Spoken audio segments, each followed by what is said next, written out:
Assalamu alaikum, ladies and gentlemen. If you remember, last time we had been discussing things about personality, where we had also tried to explain why personality is such an important factor for marketers. And during that process, we had explained certain theories like the Freudian theory, then certain new Freudian theories. Particularly, we emphasized the trait theory. The trait theory actually was talking about that every individual is different, but sometimes one trait or one characteristic defines a number of people in a similar manner, which means, for example, we talked about innovativeness. We found that some people are innovative, though they may be different in so many other things, but in case of innovativeness, they have similarities. And that is why we can use traits as an indicator of a segment.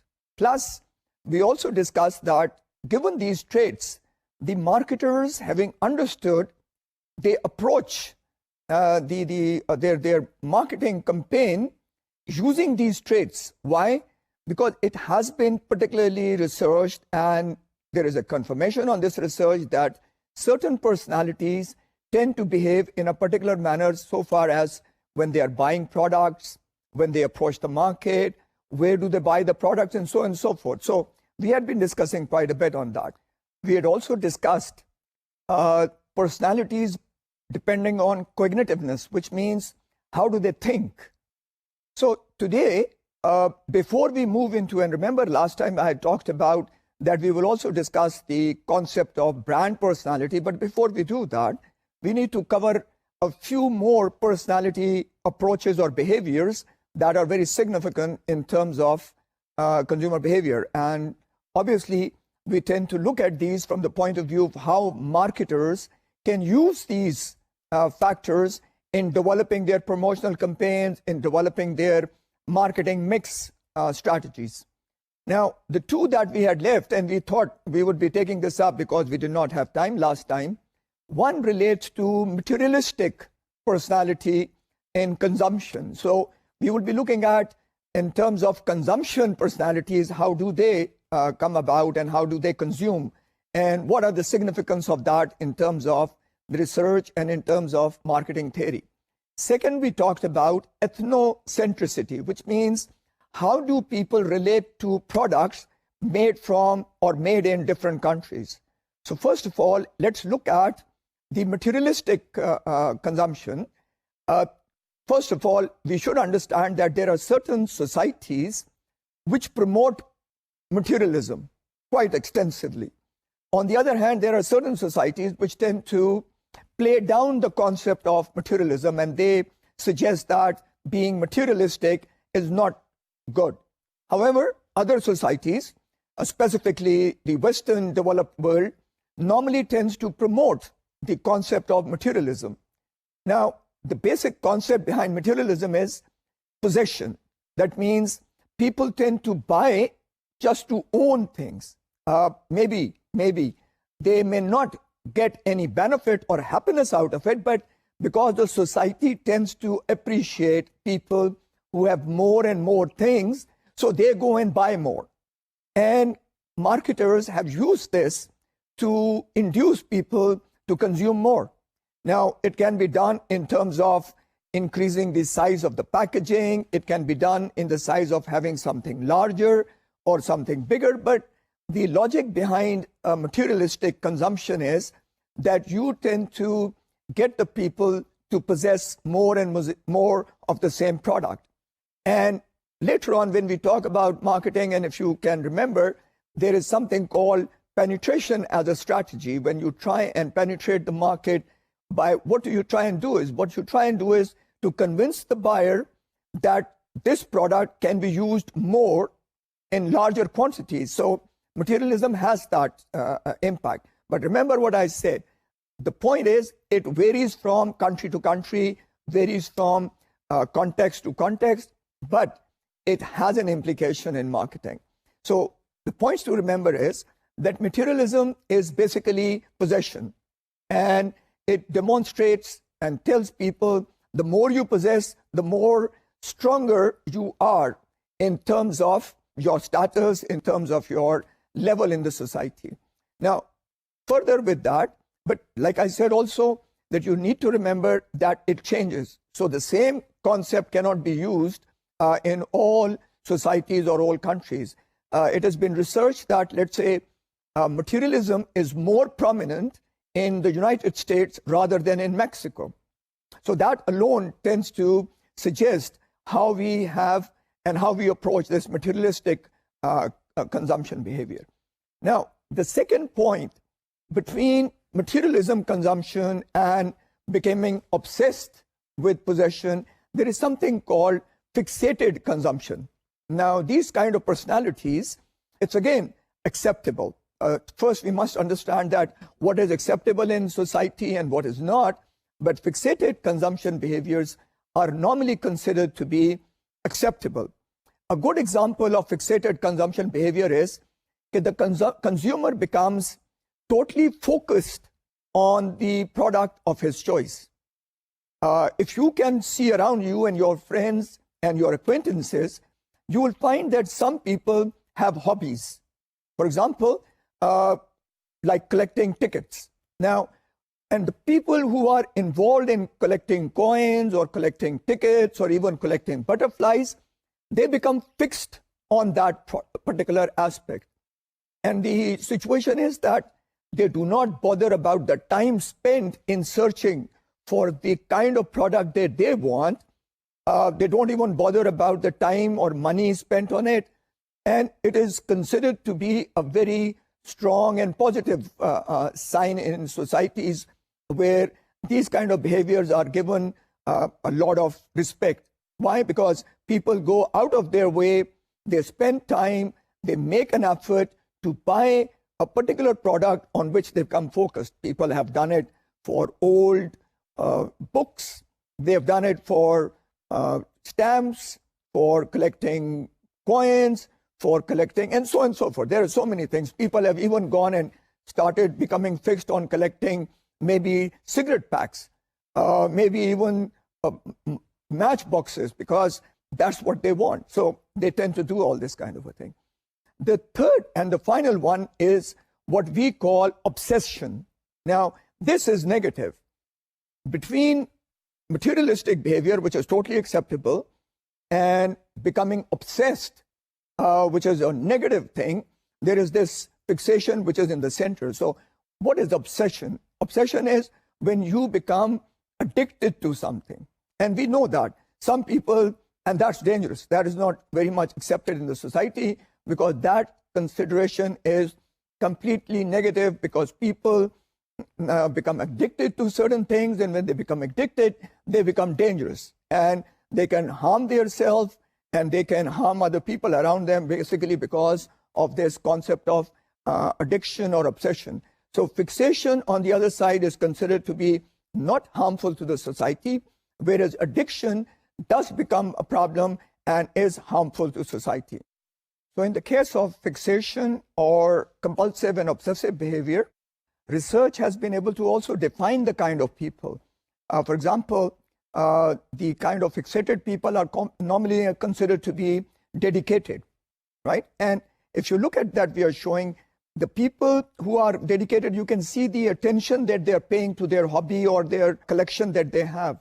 On the other side, you can also see the other ad where we said that compulsive behavior people or people who are obsessed become dangerous. And research suggests that they are abnormal, they are dangerous, and they can harm the society as well as their own selves. And you can see the people who become addicted, they can actually harm themselves. And the people who are, into the fixated behavior, materialistic fixated behavior, they are involved so much in their hobby that they are focused in trying to find and appreciate these things. Now, after having discussed this, the last point is behavior in relation to the country of origin, which is known as ethnocentricity. ये जो research है, this research has suggested कि कई लोग मुल्कों को देख के product खरीदते हैं. For example, people become so focused on the kind of country that the product comes from rather than the product itself. It's not generally for every product, but basically people tend to start associating countries with the product and its quality. Misal ke taur pe, it is considered that the Japanese or the Germans have very high sophisticated technology. So, agar somebody is going to buy a product which is more highly technological, so it stands to reason ke log kahenge ke German product hum kharide. Same thing goes for a lot of effects that have been developed, and a lot of research is going on. For example, in America, because of the Second World War and because of the Japanese having fought against the Americans as well as the Germans having fought against the American, but particularly the Japanese, the issue has been that people have been rejecting. Obviously, there is change now, change aa chuki hai, but still, previously research was that people tend to avoid buying products from a particular country because of psychologically associating, or ye sab perception hai, how people feel.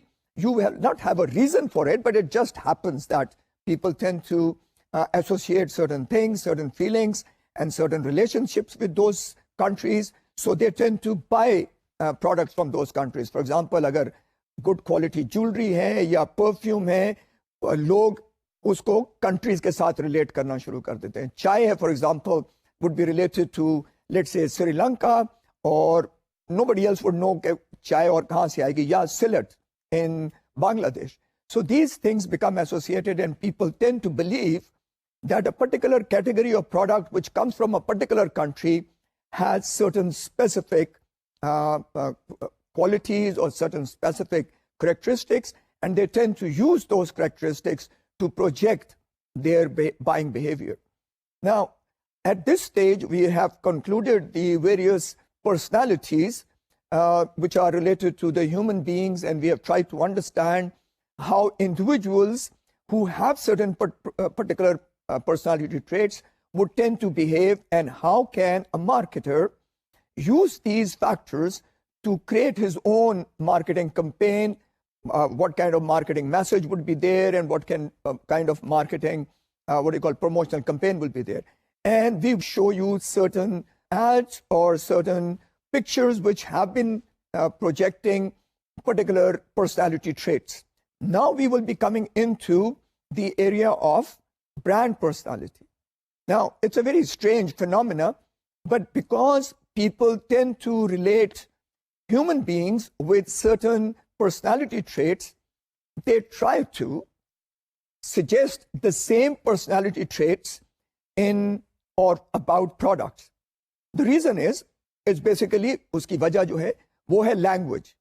Since we cannot express a product other than what is it tangibly, what we can see, but emotionally, chunke hum usko kisi tarah se express nahi kar sakte, so what we tend to do is that we use human personality traits to reflect a brand personality.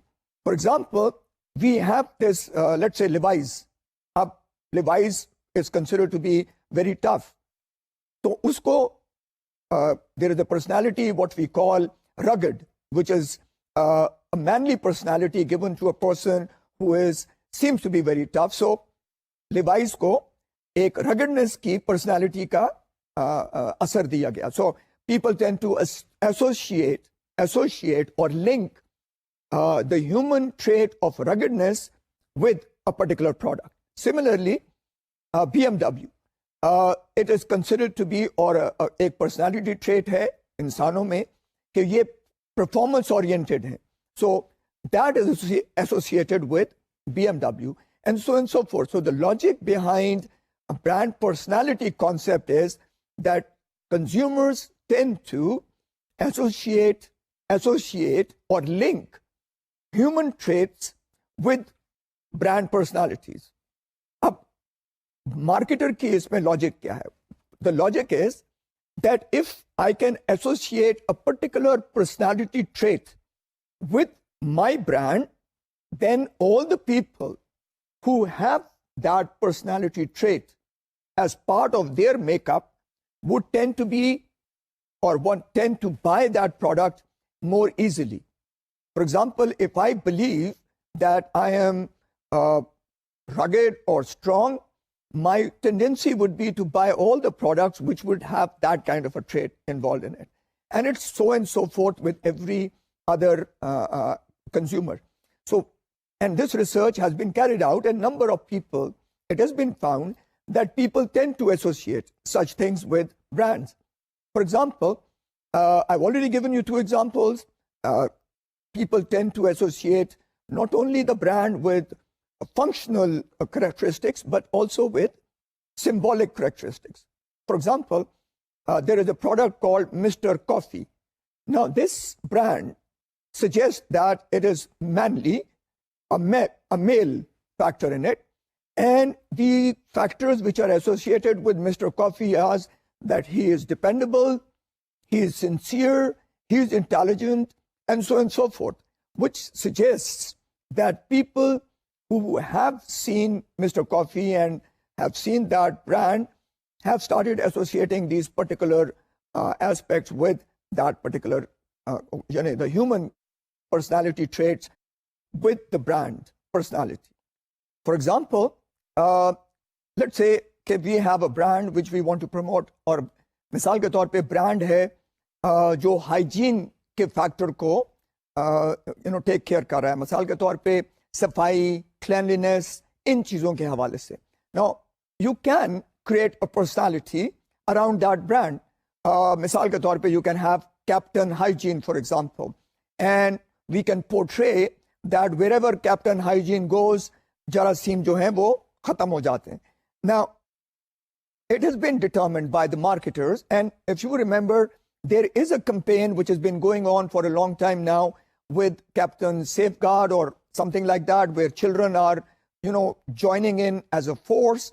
Or the idea is that there is a personality which has been created around that brand, and that personality is what drives the other people, because अगर किसी की personality में सफाई का answer है, तो he or she would tend to associate with that particular brand. And it's been going on for a long time. You most probably would have also seen certain products or certain advertisements where you see a particular human character in the cartoon shape. Suddenly it goes into the bottle, which suggests that that characteristics of that human being have now gone into the brand, typically associated with certain work conditions or certain functionalities that are to be performed. Like I said, brand personalities can have 2 kind of frames. One is basically functional, the other is basically symbolic. Symbolic means something जो कि assume किया जा सकता है, something which is not tangible but maybe what you call emotionally understood. Now, research क्या कह रही है? Research ये कहती है कि whenever there is a strong brand personality which has been developed, the tendency is that that brand will have a higher brand equity. Now, here I will add a little bit about brand equity so we are clear why brand personality and looking at brands is such an important concept coming over, and how does it relate and associate with consumer behavior. Brand equity is a very specific concept which has grown in size and in dimensions over a long period of time. Basically, what the concept suggests is कि एक brand की वो value जो brand के नाम से हासिल हो, that is what is called brand equity. For example, if you wanted to check the brand equity, very simple example I'm trying to give, कि if you wanted to check the brand equity, then what you can do is you can take the same product, have no brand on it, and put it in the market based on only its functional or ingredients or its characteristic. That's it. You don't give any brand, but you tell कि उसमें क्या-क्या चीजें शामिल हैं. Then, and you can set a price for it, and you see कि वो किस level पे, किस price level पे बिकेगा. On the other side, what you do is you use the same product, put a brand on it, a known brand on it. For example, you can use any one of the known brands like P&G, like Lever Brothers, like any other brand, and then see what the person will be willing to pay for the same product now with the known brand. The amount that he will add, जो वो देने को तैयार हो जाए in in relation to money, then that becomes brand equity. And it has been suggested that the stronger the brand, the higher the brand equity, the higher the value. Now, I'm just giving you some numbers, not that it's going to be very accurate, but you should be able to understand what brand equity really is. For example, Coca-Cola. The world, I mean, it's a multinational company. It has got products everywhere. It's got plants everywhere. According to estimates, some time back, the total value of all the assets of this, tangible assets of this corporation were close to about $4.5 billion.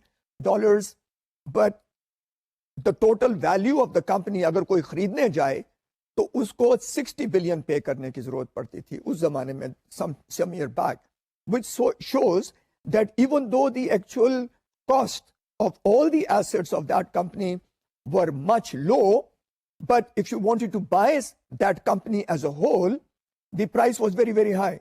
And this high price was actually what we call the brand equity, which is obviously accumulated, usko jama kiya jata hai over a period of time, and it becomes that way because it has a strong brand.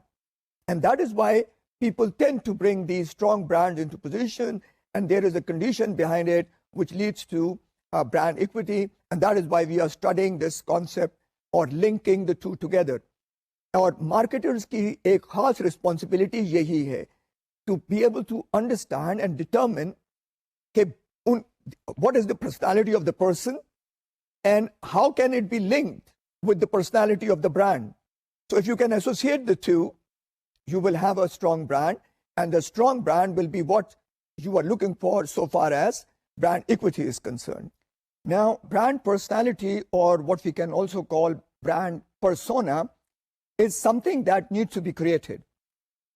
Sometimes the brand persona or personality develops over a period of time, but certain times when the brand is new, people or marketers tend to create a fictional heritage.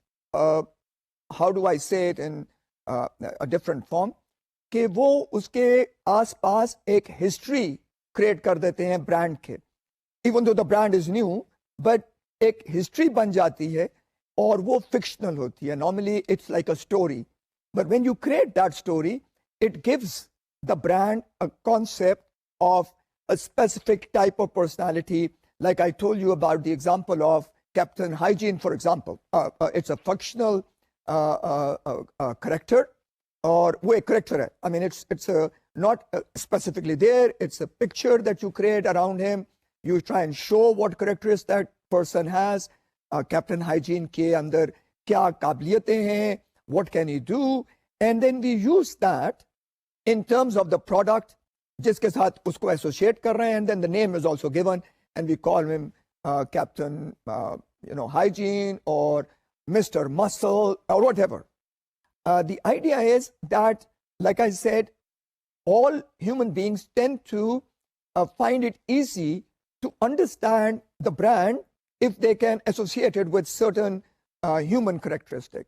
उसके लिए उनके लिए समझना आसान होता है. Sometimes too many characteristics are there, and what we want to do is to differentiate our product from other products. All products have the same thing, so why not we create a new personality behind it and have it done that way? But उसके लिए research करनी. I mean, that is the critical point here. For example, it has been discovered that Chinese tend to look at tea, chai, as a feminine, whereas they tend to look at coffee as a male.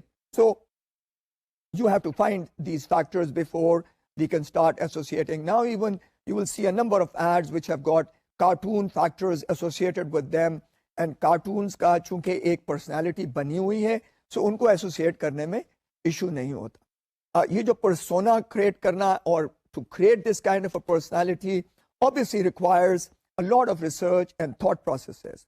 And in doing that, people tend to associate and find how the consumers tend to look at various personality traits and how they do link up with certain, internal characteristics of a product. For example, quality.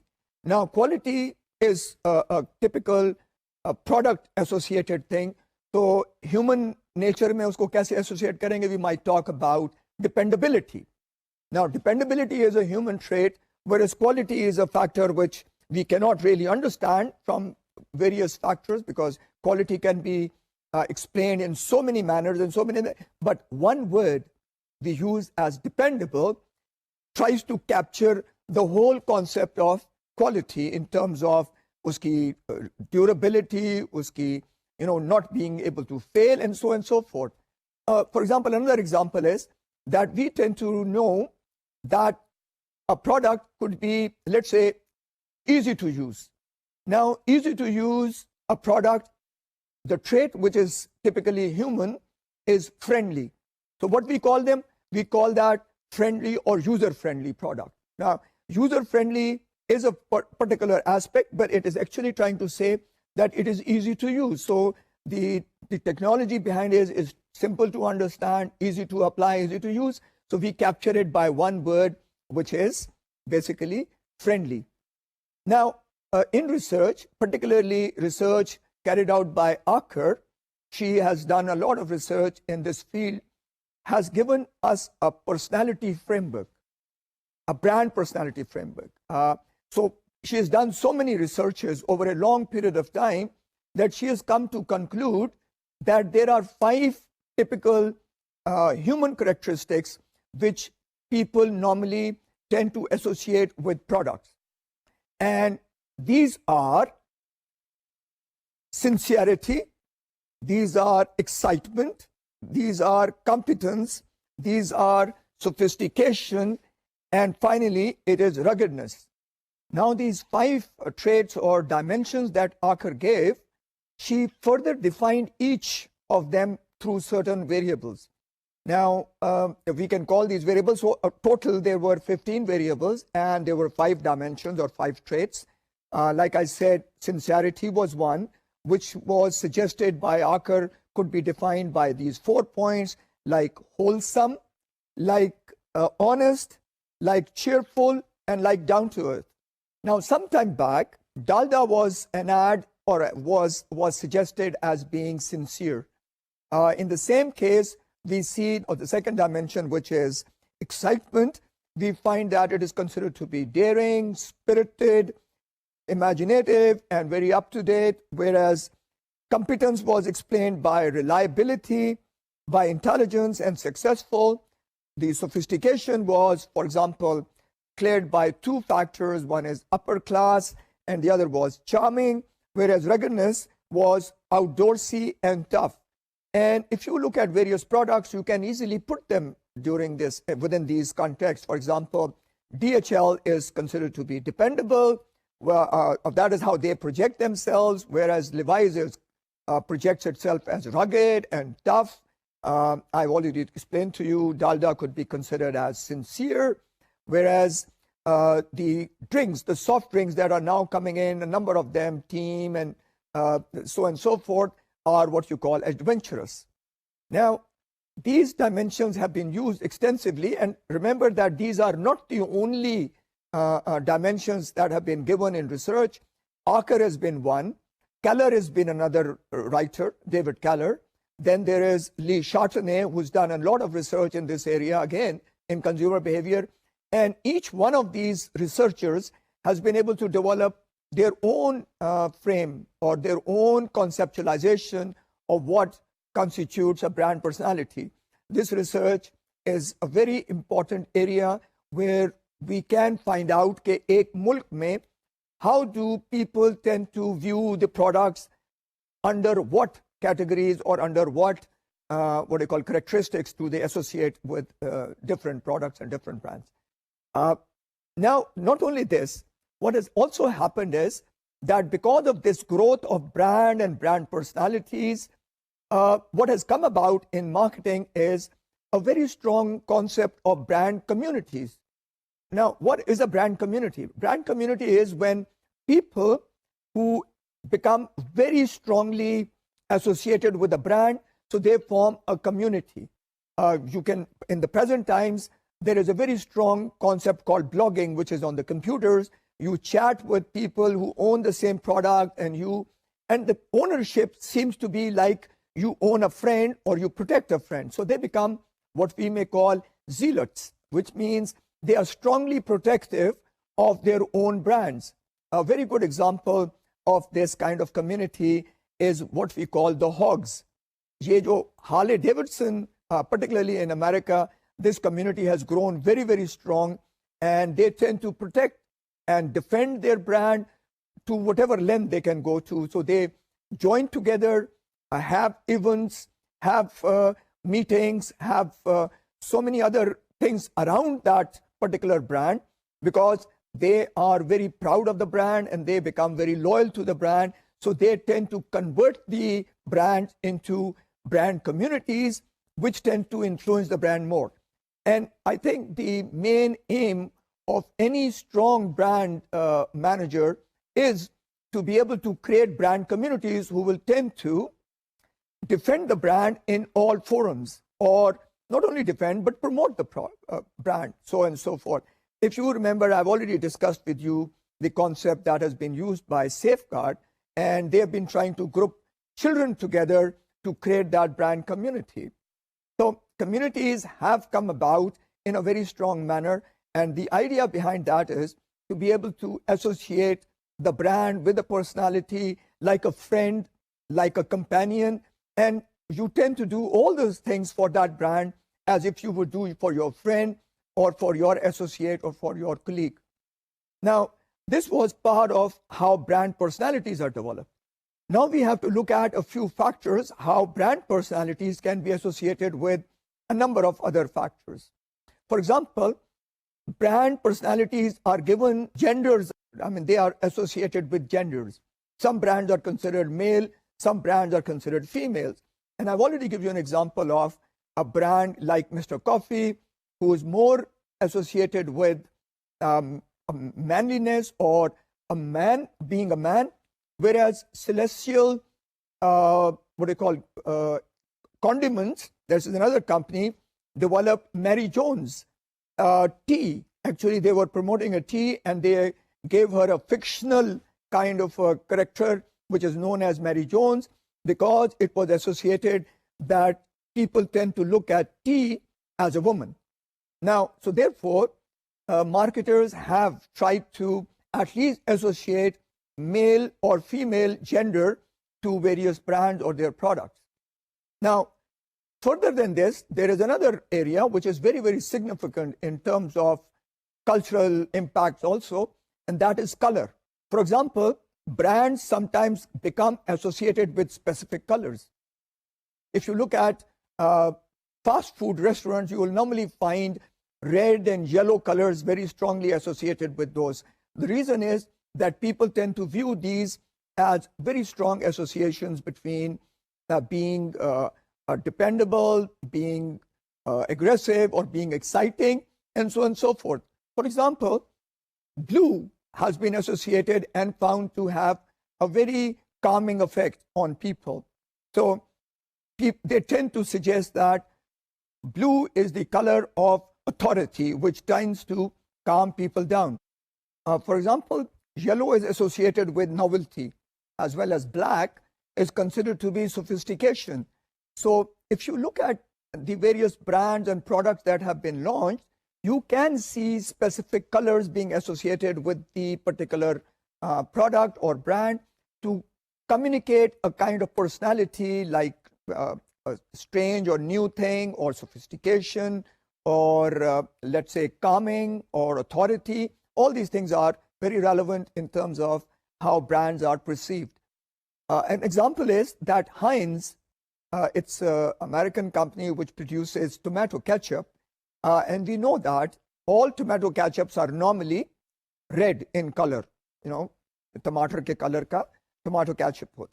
But the Heinz company carried out research, extensive research with children, because children are the people who normally use ketchup, and they found that children associated ketchup with green.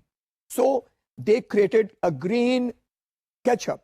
Now, that is the only company which is marketing that specifically targeted at children, because it has a green color. So again, if you look at it, you will understand that colors have specific relationships with brand personalities. The third category of brand personality which is associated is with geography. In Pakistan, we are very commonly, we can hear people say Peshawari chappal kebab. Now, whether the chappal kebab is made in Karachi or in Lahore, but because it is the named as Peshawari, it is associated directly with Peshawar because that was its origin. So people tend to have that kind of an association. Not only that, Kasuri Juti or like Bihari kebabs, all these have got specific connotation for the brands, and people tend to use these. Ceylon chai. Previously, Sri Lanka was known as Ceylon, and Ceylon was considered to be one of the strongest countries where tea was exported. So people tend to still associate these tea, these products with particular country, regions or geography. And people or marketers have tended to use this very logically in trying to create an impression of that product. So given all these frameworks, we can see that not only this is just a small area of research that I'm establishing with you. There are underlying factors which contribute to creating specific brand personalities. And once we understand this brand personality and how does it have an impact on brand equity, which is the focus of every brand manager to create brand equities, we should be able to understand the significance of this topic area. This concept of brand personality is also linked with the concept of self-image or the self itself. Self-image is अपनी शख्सियत का अपने अंदाज से सोचना. How do you see yourself? Obviously, एक personality है, वो that is part of you, that is what is in you. जो traits हैं, वो भी आपके अंदर हैं. That is how we understand personalities and how people like marketers tend to understand personality. लेकिन एक इंसान खुद अपनी शख्सियत को कैसे देखता है, that is the concept called self-image. Now, self-image and personality is a very strongly linked factor. Why? Because self-image has a number of connotations. For example, according to research, there is something we call self, which is the actual self, which is what I know I am today. ये मेरे अपने अंदर मेरी knowledge है कि what is my self. It's nothing, not really strongly related to the personality, but how do I perceive myself is my self-image. Second is ideal. Now, what is ideal is how others or how I want to be myself. So one is what I am today, and second is what I want to be tomorrow. मैं अपने आप को कैसे देखता हूँ. The other side of the picture is, which is related to the social framework, which is how other people see me. That means how I know, ये मेरी अपनी knowledge है. And this is again perception. And the perception can be wrong. That's not the question. Perception is कि आज मैं क्या सोचता हूँ कि दूसरे मुझे कैसे देखते हैं. Now, obviously, there will be a lot of conflicts, or there are a lot of differences. For example, मैं अपने आप को कैसे देखता हूँ और मैं क्या सोचता हूँ कि दूसरे मुझे कैसे देखते हैं. That's the difference, the major difference between my inner assumption and my social impression. उसी हवाले से, the second part of the social frame is how do I want other people to see me. Now, again, there is a difference. It could be कि मैं क्या perceive कर रहा हूँ कि दूसरे मुझे कैसे देखते हैं, and then second part of it is how do I want them to see me. Now, this is a major area of research, and this is a major area where marketers have tried to use their skills to try and project and try and explain things. If you recall, social framework of personality, where we had suggested the inner driven or the external or outer driven person, or if you recall, we had said that certain people decide on their own self, they don't care what other people think about themselves, and therefore they are totally inner directed. But there is another category of people who are outer directed. That means they look at other people to tell them how to behave. and therefore they try and conform to the desires and the wishes of the other people, the group that they are in or the society they are in. Now, if you use that social context and look at the self-image context, you can see that the two are linked together. For example, we can very simply assume that the person who wants to be or wants to see himself in a particular manner is more or less inner directed. But a person who wants others to see him in a particular manner would become the outer directed person, so that he is being directed from some external group, certain friends, certain society area, certain social gathering, and therefore these two factors are constantly related to one another. Now, if self is what we have said is basically related to how we perceive ourselves or how other people perceive us, or rather how we want others to perceive, becomes an important component in the marketer's what you call strategy. He would try and suggest to an outer directed person that this is the way you should be, or this is the way you should behave because it will be acceptable to the environment or to the social framework. But on the other hand, he cannot use the same strategy, same marketing technique, same promotional campaign to associate with a person who is inner directed and who wants to see himself in a particular manner. Now, for him, he has to convince this person that this is what you want to be or what you should be. Now, keeping these 2 points in mind, we now come to the point where we can suggest that a self can be extended. So we have a concept of extended self. Now, this extended self relates particularly to the possessions that we have. And what we tend to do is that by the possessions that we have, we extend ourselves outward. That means ये जो possessions हैं, ये चीजें जो हम control करते हैं, चीजें जो हमारे कब्जे में हैं, we use these things to project ourselves externally. And this concept is related to what we call the extended self. Now, this concept of personality or this self-image is very interesting because research suggests that people do not have one single self-concept or self-image throughout their life or through all the possible occasions or contexts that we go in. It has been assumed that there are multiple selves that we have, and each self is related to a particular setting, a particular scenario, or a particular area of, or a particular product at a particular point of time. This is very interesting because it suggests that people consume or behave in a particular manner related to the kind of occasion we have. This is a very interesting concept, and it goes back into the concept of roles that, if I would use the management concept or management area, we tend to believe that every person has a number of roles to play in life. For example, at the same point of time, a person could be a student, but in his house or in his home, he is a son also. He may be a brother or a sister to somebody. He may be a cousin or a friend to somebody. Now, each role requires a specific type of behavior, and you cannot bring a conflict through this behavior. You cannot have the student behavior going along with a friend, because a friend requires a different behavioral setups, and a son requires a different behavioral setup, and a brother behaves in a different way. However, the person is the same. Now, if you take this concept and link it up with multiple images, then we can understand it a little bit better.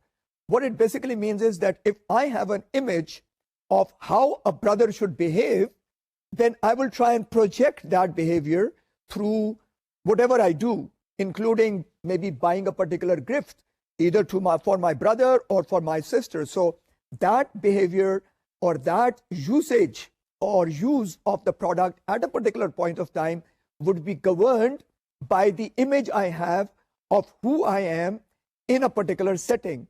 But if I was a student and I was supposed to be going to a class, then my behavior, my clothes, my carrying my stuff, whatever I do would be related to the way I believe I should be behaving in that particular context. Now, therefore, the important point for marketers is that they should be able to understand how every individual during his life or during his various aspects behave, and what is his image, and how can this image be, like I told you, projected to the product or even extended by the possessions that the person has. Now, this multiple self-image concept has been linked with a number of personality behaviors, and exactly what we are trying to suggest, that various personalities come about. And the concept was, if you recall in the personality area, that should we look at the individual as one trait and that's it, or should we consider him as multi-trait person with a number of traits working, and we can choose which trait would fit best with the brand that we have. In the same case, we can look at the self-image and see under what condition would the person want to be in a particular image setting, and how can the product fit in with that particular product image.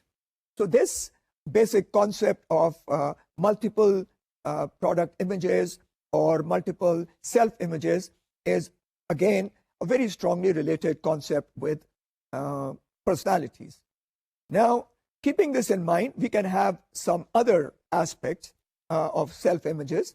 For example, there is a concept called ought self-image.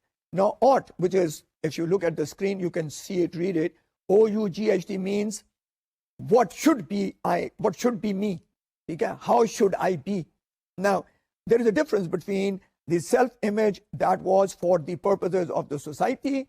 On the other side is how ought should I be is related to basically the responsibilities that I believe I have.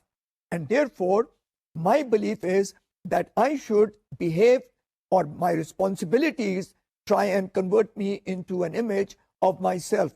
And that is very specific again. For example, if I was a manager in, let's say, a bank, then the logic is that I would be able to project that particular setting and suggest what should be the way I should behave in a particular setting, which is a little different than what we suggested is the concept how people should look at us. Because obviously there is a little bit of a conceptual difference, but I also told you that most of the researchers have tried to look at self-images from different angles, and they have constantly tried to develop different frames to understand an individual's personality. Now, we are looking at how self-image is made up. We have to understand that every individual believes that he has a unique self-image, and he or she associates herself or himself with a particular personality or a particular image that he has, which like I said, is normally unique in their own opinion. And obviously they choose a product or a brand which tends to fit with their brand image, or with their self-image or their self-personality. Now, we have understood all of these. The only things that were very small that are left, and we may just like to look at the handout to find out how do individuals alter their self-image. Sometimes it may be necessary. You may have to switch from one image to the other, like we have said that there are multiple images and there are multiple areas which you can do it. But what this research tends to say is, yes, people tend to do it, but they can use it by doing or by purchasing or by owning or by possessing certain brands or products which helps them to handle this. Finally, there is monitoring of the self-image. How does a person monitor?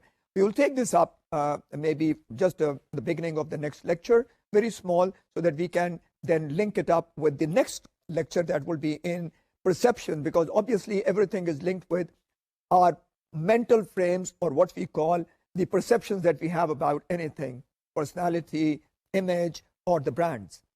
So we come to the conclusion of this specific lecture. Just to recapitulate, what we have done is we have discussed extensively the brand personality, and I told you this topic has become so significant that it is being now taught as a separate course altogether, with a lot of implications for marketers, because every marketer wants to achieve a brand equity, which I gave you an example of. And if you look at the business week and you try and see the brands or the products or the companies given there with their known tangible assets put together, and then you see their value in the market, which is basically the price of the share of the company multiplied by the number of shares which are outstanding in the market, gives you the monetary value of that particular brand. And you will see that there is major differences, particularly the top known brands in the world have a very high brand equity. And that is where marketers tend to go. And the way we go about is to create strong brand personalities. And in this whole thing, we have tried to link it up with the concept of individual personality. And we have suggested that the individual personality, people who assume that they have certain traits or they have certain images, they tend to go with products which will extend their image or which will project their personality to other people. And therefore, this is how we will try and use brand personality and personality in terms of segmentation, in terms of promoting our brand, in terms of creating promotional campaigns, even in terms of locating the product in a particular retail outlet. Now, with this, we come to the conclusion. And next time, we will start on the concept of perception. How does a consumer perceive things and what is the impact of perception on marketing strategies? Thank you very much.